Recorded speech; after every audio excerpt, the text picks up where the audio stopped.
Let me move you on because you have a new bill that you proposed called the Respect for Marriage Act, which would undo the Defense of Marriage Act, which defines marriage as between a man and a woman and disallows same-sex couples from having any federal benefits. That's right.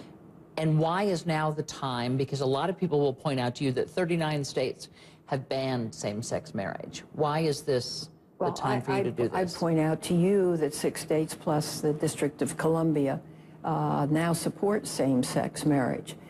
Marriage is always a creature of the state for legal reasons. Divorces, inheritances, adoption, all family matters are done by state law. What DOMA did, the Defense of Marriage Act, was in 1993 or 1994. It was passed and it said you can have none of the federal rights or benefits that come with a state same-sex marriage. In my view, that's both wrong and unconstitutional. That's right. Spousal benefits, certain inheritance rights, all of those things. It's just plain wrong to do it. If a state enacts same-sex marriage, that state is entitled to be able to be treated like any other married state. So we have produced this bill. We have 27 co-sponsors. We had the first hearing this past week.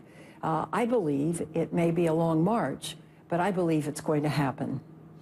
And when you look at this and you look at what's happening in New York today, do you think that over time this will just be a generally accepted practice? Is that where you're sort of headed, despite what have been some, most recently certainly in state votes, people turning down the idea of same-sex marriage? Yes, I think so. As time goes on, what I find is more and more people have gay friends, they have gay relatives. People are much more forward with their thinking about this now. I think they're much more open to it. The polls are showing a change in attitude.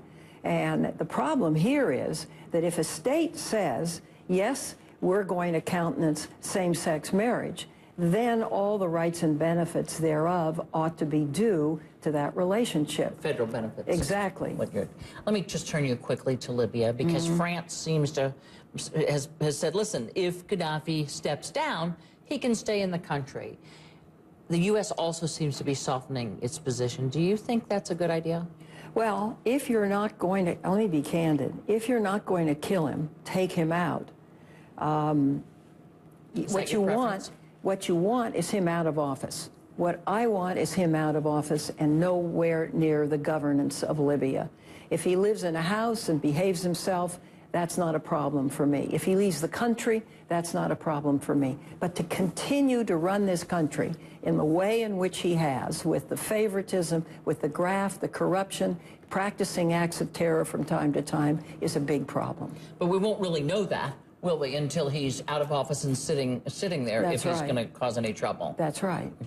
Senator Dianne Feinstein, it's always great to have you here. I hope you'll come back. Thank you, Candace.